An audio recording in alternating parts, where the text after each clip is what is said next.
Today, we will talk about human resources and how they developed over the past few years. We would also like to understand how COVID impacted the development of new trends and what will be the most urgent challenges companies will have to face in the upcoming year. During this episode, we will talk with Lieven, Head of Human Resources at PwC. He will let us in on how he views the future of human resources and how PwC will face those new challenges. So, without further ado, let's jump right in. Hi Lieven, thank you for joining us today. How are you? I am very well, thank you. So, let's introduce you to our listeners. Your name is Lieven, and after having worked for over 35 years in human resources and having worked in London, Brussels, Frankfurt, Denver and Atlanta, you are now Head of Human Resources here at PwC Luxembourg. And today I would like to talk about human resources, how they have developed in the past few years and what is to come. And as you will have 40 years of experience in 2024, you are the perfect guest for this episode. So, what were the major developments and changes you have noticed in your career, especially before COVID? Well, when I look at how things evolved during my career, and I'm just going to take an example here, the working week, for example. Over the past 30 years, I think before COVID, a lot of people talked about how they could change it, how they could make it evolve into something more modern and going along with the times. It never really changed. If you look at it here in Luxembourg, we've been working 40 hours a week since Second World War, something like that, yeah, maybe even a little bit longer. And nothing really evolved very fast. Now, if you look at what COVID did, it was basically to accelerate any idea that was out there into something that we could put into practice. We all of a sudden could work weeks from home. Yeah, we could work through technology. We could work when we wanted, where we wanted. All of a sudden, all the rules around how we worked changed. And it's also how we collaborated. We were no longer, in meeting rooms from 8 till noon to decide something. No, we were on Hangout or Teams or Zoom or whatever. And it all of a sudden, it all happened. And nobody seemed to have an issue with it anymore. Yeah. And the acceleration that COVID, on anything that was human resources, the acceleration that COVID caused, I think will have a lasting effect. And of course, it has showed us a way of working that is totally different. And all of a sudden, the world became a little village. Yeah. All of a sudden, I think people could collaborate across time zones, borders, physical impediments. Nobody had any more issues with that. We all of a sudden didn't think, we really need to take the plane to go to New York to be able to explain to something to somebody. We all thought, let's do this virtually. And we came into this world which is, different. Yeah, it's just a different world. There's all of a sudden two worlds that cohabit. The physical world and the virtual world sort of came together. Yeah. And that is very different. When I remember the invention of email at work, where all of a sudden, you had email. I remember the time when people had mobile phones that, were so heavy you couldn't really carry them. It has changed enormously. But if you look at how fast the last developments have been, it's different. The fact that we now talk about the Great Resignation, for example. So many people saying, I cannot see myself doing the same thing as I did before COVID. I just can't live like that anymore. I need to get out of the rat race. I need to get out of this sort of 9 to 5 thing. I want more personal involvement in what I do. I want my values respected in what I bring. And so this is a completely new, I won't say it's a new trend, but COVID has made it possible that these things surface. Yeah. So it's been quite a change. I think it's the most dramatic change in terms of working and how we work, for over decades. So you also feel like the employee, the values they had, the thing that they value about the company shifted as well. Yeah, that shifted, I think, enormously.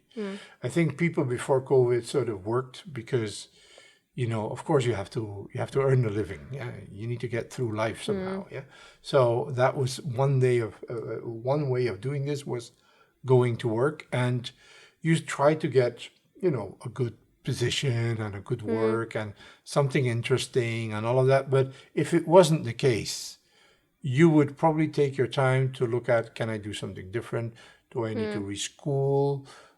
Do I go to another company? And you would reflect. You would think twice before you made any decision. Yeah. And these were major life decisions. Today, it is more like, does the work I do help me in terms of my growth, my development, my future, my personal life? And if that doesn't really match anymore 100%, you start thinking, well, maybe I need to go elsewhere. Maybe I need to do something different. Maybe this isn't worth it, what I'm doing, as I don't seem to get the satisfaction I'm looking for emotionally and personally. So, yeah, work has sort of become something different. And I see it with the younger generation, and some will say they're spoiled, yeah, and that is probably very true. Yeah. If you compare to the older generation who wasn't, Maybe. or less spoiled, yeah. But when I look at how they view work, they don't mind having 1, 2, 3 jobs that give them the necessary freedom to sort of compose their life as they want it to be composed. And I think that is very different. In the morning they are techies doing all kind of techie stuff, and in the afternoon they go walk dogs for other people as sort of another way of earning a living. And maybe in the evening they bake cakes. What do I know? But they live differently. While we were trying to sort of be. If I look at my generation, we still were thinking we can change the world. We can make the world a better place. Yeah. And we were these sort of idealists who thought that everything could, yeah. And then, of course, growing up and getting married, having kids, having to pay mortgages and all of that changed our view. And it was like, okay, now we need to really put our head down for 20 years and really go for that. I think I don't see that anymore in the younger generation. And I don't see that much anymore in work. People look at it differently. And people go like, oh, okay, fine. I have a life. And yes, I will need to earn money. But that doesn't need to take the first place. For me, it's more fulfillment, purpose, connections that I have with people at work or family or friends or whatever that play a major role. And I want to experience life. Yeah? And the experience is something that wasn't really there anymore. Yeah. If you look at it now, we talk about people experience, employee experience, and the value we attach to it and what we want to bring to it. When I started work, you basically shut down your brain at 8 o'clock in the morning and you lit it up again at 6 when you left the office. Yeah, that was sort of when I started. Yeah. I don't think my former boss will appreciate what I say. But today, people come in and, they want their mind occupied with interesting things. They don't want a dumb job. No, yeah? No, they just don't want to do something just for money. They want a lot more out of the work.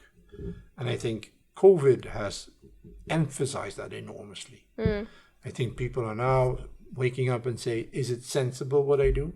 Does it help me, my family, my environment with what I do? Is this the cause I want to dedicate my time for? Because time all of a sudden has become valuable, very valuable. There's a fantastic little saying on a wall in Brussels somewhere that says time is honey. Yeah. And I really like that expression, and it is honey. I think it's the only thing that you can't really trade in. Yeah, it's the only thing that is limited to yourself. So I think people are very conscious of that, and it's different. It's very different. I also feel like COVID, we had the time to take the step back Yes. and just reflect on what we're doing, because we're not running from one place to another and to another and to another. We had to stay at home. So we had to refocus on, okay, what is my purpose? Why am I doing this? And I feel the same thing. The younger generation is more about, okay, is this job fulfilling to me? Is it serving my purpose? Yes. And by just focusing on their own life and changing the way how they view it, I feel they're also changing society. Because we as an Yes. employer have to adapt our culture, the HR strategy, because the younger generation is coming and they have different career objectives than, Yes. for example, I did or you did. Yes, and in that respect, I think we were at the start, I think, of a big change. I think it hasn't sort of permeated throughout the whole, I would say, society of work. Yeah, but I really think we will go to a different definition of work, and it will look differently. And what I mean by that is, today people sort of elect to go, I will work full time or I will work part time, or I think in the future it will be different. People will elect, I will invest as much in terms of effort, and whether that then translates into time or not, but they will look at it differently. They will say, no, you know what, I will go work for a company that has a 4-day work week, yeah? And even if that pays a little bit less, I don't want to I don't want to work in a company that has a 5-day work week. I want 3 days of weekend every weekend, yeah, because I want to do this, and this, yeah. So I think it's important that they will demand certain changes on I think how companies function, and I would see that happen in certainly, for example, the 4-day work week is a thing that will be here to stay. I don't think today it might still be pilots and it might be still quite exceptional. I see society, at least here in the West, work 4 days a week in 10 years. I think everybody will do this. Yeah? I don't see anybody working 5 days a week in 4 years' time. I don't think we'll do so. We'll have automized and robotized and all of these things. No, we'll take a step back and say, you know what, maybe that's not worth it. Yeah, we really deserve a 3-day weekend and do other things. Yeah, I think that's great too. Yeah. Because you do not, like there's a saying, you work to live and not live to work. Correct. And I think we, before COVID, lost kind of that, okay, sometimes you need to slow down. Like someone who works towards a career. Yeah. They tend to forget about things around them, just very true. Keeping a balance. Very true. I think the key word becomes sustainable in everything we do. Yeah. Whether it's the economy, whether it's the way we work, whether it's, treating resources or, all of these things. I think people look at it very differently. I come from a generation when you needed something, you bought it. Yeah. If you needed a screwdriver, you bought one. Even if you then put it in somewhere in a closet somewhere for 2 years, never to be used. I think this generation is a little bit smarter. If they need something, they rent it for the time they need it. Yeah, they don't want to own it anymore. The cost of ownership is just too big, and everybody realizes today that owning a car, and owning a bicycle, and owning a flat, and owning is just putting so many demands on you that you say, I need to give up too much. Yeah. So I'd rather experience vacation, experience 3-day weekends, yeah. And if I need a screwdriver, I go lend one for an hour, 2 hours, and I pay whatever I need to pay. Yeah. So the sustainability of how we live is changing, I think. And with the longer life most people will have and enjoy, I think it's very clear that would have an enormous impact on how we work. And you talked earlier about the flexibility that we created due to COVID. Yes. How do you think companies will be able to maintain a certain level of flexibility after COVID, especially working in Luxembourg with the border regulations and so on? Yeah, well, I think the companies here need to take the forefront and need to stick their neck out. And I don't think they will have a choice. I don't think if you will offer the necessary flexibility, to your employees, I think you will find yourself without employees, or at least without the necessary level of employees you need to do the job. So I think it's here to stay. I know, and I think it's with a lot of things, I think the law will follow rather than precede the changes. I think the law will have to adapt to the practices rather than anything else. So yes, there are, today we have these issues around 25% in terms of Social Security that you cannot work, and so on and so on, and the tax rules that are different for cross borders in every country. I think I would have hoped we would have been a lot further, because in that respect I'm a true European. I do believe the nation state has its limits, and I think Europe needs to take over in a whole number of areas, and I think that's one. Certainly in the world of work and in the unification of the world of work and everything that also has to do with, I think, taxes and so on.